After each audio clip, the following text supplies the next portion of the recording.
Adrian Broner, Dean the Great, humping each other, painted as the lesser than race. Do you know what that does? To outsiders who don't have any idea Exactly. what we are, it makes them already have a stigma on us. Yo, bro, these I mean, look at it. These are young people. These are young people. These young men probably no more than 20.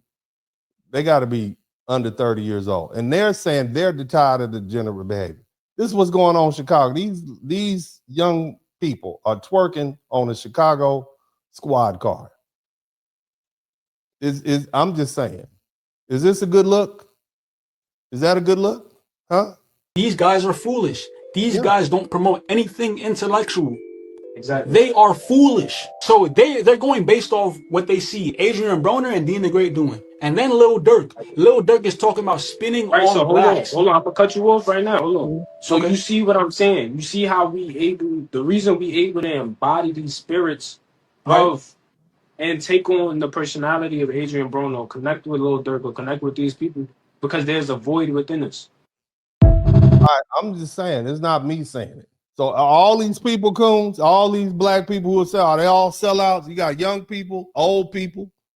You got everybody saying we tired of all of them. Well, come on, where all the coon callers at? Where y'all at? Come on in and tell us all of us are wrong. All of us are wrong, and you're right. Because this is the great divide that we're talking about. Some black people are tired of the behavior. We're tired of having to defend it. So are all of us wrong? Are we all wrong?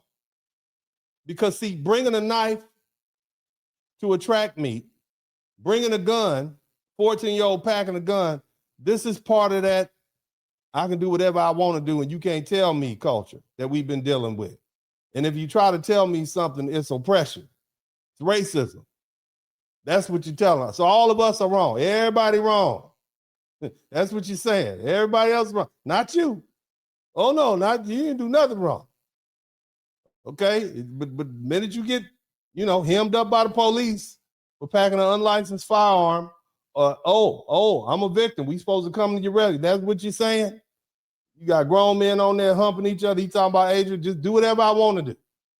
That's what you're saying. It's okay. Now let's go ahead and let's keep listening. Now I know you all. I'm a black lawyer. Now let me tell you a little bit about myself because I know you all like, oh, he don't know what he thinks. He's a personal injury lawyer. Practicing criminal law is something that they teach you to do in law school. You get that your first year of law school. That is basic law. They even test that on you on the bar exam. This is basic stuff. A first year law student, a second year law student can actually go join a criminal law clinic and defend real people. That's how easy it is. Very easy to understand, not complicated at all. You can literally get a law license, graduate, go right out and start practicing criminal law. They'll let you do that. And you can probably do pretty well for yourself. It's very simple. Okay? So it's not complicated. But when I gave y'all the explanation, you didn't believe me.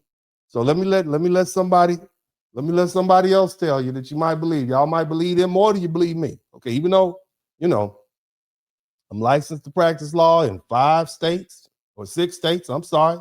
Admitted to practice in the Supreme Court of the United States, Fifth Circuit Court of Appeal, multiple federal courts all over the country. You understand? But y'all don't have to believe me. Inducted into the Southern University Law Center Hall of Fame in 2024. So the lawyers think I'm an excellent lawyer. But since y'all don't believe I can explain, I got an LLM. I have 2 law degrees. One a JD that allows you to qualify to take the bar. Another one, LLM, that would allow you to teach law school if you want to. But y'all don't believe me. So I'm going to let these regular lawyers, who happen to be, a different color, let them explain. So y'all will believe them more than you believe me. Let's listen to this gentleman say the same thing I said on Willie D's channel. Go ahead, sir.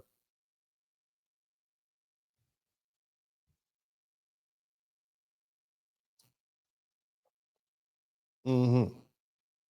Can y'all hear the sound? Are y'all listening? Maybe let me cue it up again. I want to make sure you guys hear what this gentleman has to say. I don't know if you guys can hear the sound. We'll try it again.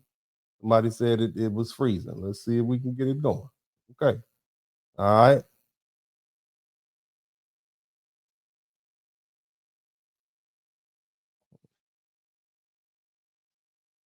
defense. There are different components. You know, the argument that Carmelo Anthony was there and he shouldn't have been there. Well, that's okay, but this is not, it's not your bleachers. You don't get to throw people out because of intent. That's an argument that you're going to see the defense make. Why did the eventual victim in this case decide that it was his role to kick him out? And then there's a tussling back and forth. And then, unfortunately, Mr. Metcalf did seemingly start the fight, so to speak, right? He was what we might call the aggressor.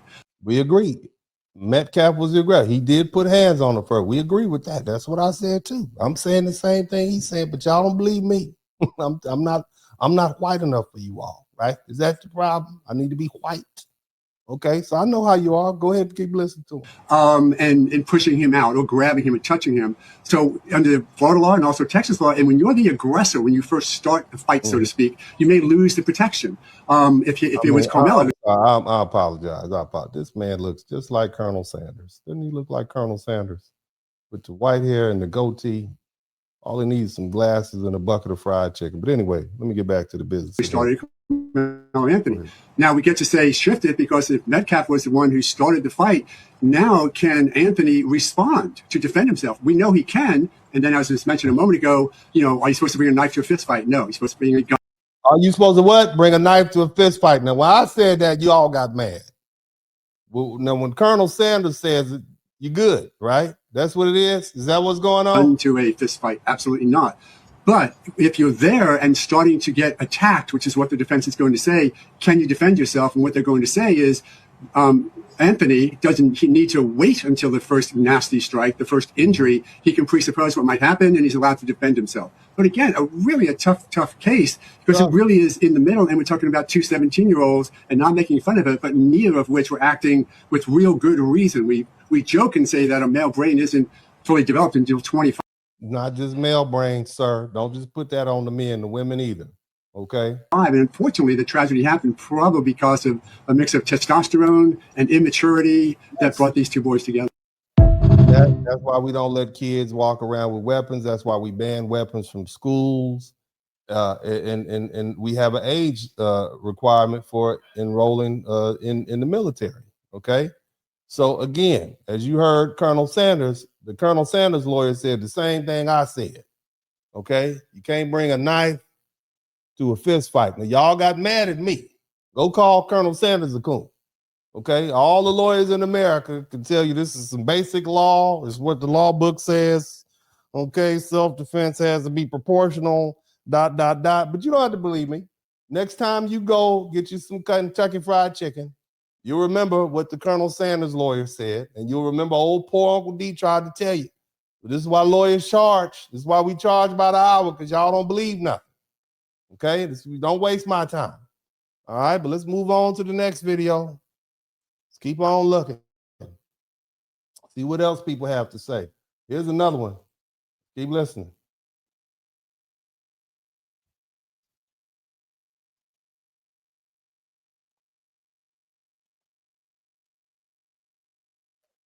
Here is to boycott niggas. To boycott. Oh, ma'am, hold on a minute. Y'all boycott every group of people except the actual group that y'all should be boycotting. The obvious answer here is to boycott niggas, to boycott degeneracy, the trashy music. That is the obvious answer. Y'all heard the blah, blah, blah. That's so that YouTube won't hear me saying the N-word. Somebody type family friendly. We can't have, she's just too cute to be throwing the N-word out like, ma'am, don't throw the N-word out like that. You can't just be saying that. But anyway, her point is that we need to boycott N-words. She's also talking about the Great Divide. Okay, the Great Divide. All right, let's let her finish talking with her little. Look like she was out there with the lumberjacks with her shirt on. All she needs is an axe and a Paul Bunyan hat. Go ahead, baby. And instead of you guys looking at that and understanding that that is the answer, you guys want to blame the Asians on something that have nothing to do with the Asian community, and it has everything to do with our degenerate culture. And yes, I say you guys because last time I checked, y'all took my black card. Y'all excommunicated me from the community. So yeah, I'm going to refer to you as you guys. That's what they do, baby. They excommunicate you when you don't say something they want to hear. They excommunicate. Now, if you got you a white man that happened to be a duke or prince in England, you'll be black again. Okay, but as long as you saying stuff like that, you can't be black. Now, if you start dating a wealthy white man, they're gonna claim you. That's I'm telling you the truth. Okay, they'll give you a black card then if you become a black princess, even if you like 1/10 black, you'll still be black. That's it. That's how they do. Okay, but they will take your black card when you start telling them that some of the stuff you doing is foolish and degenerate. They will swear up and down. Y'all know I'm telling the truth. Y'all know I'm telling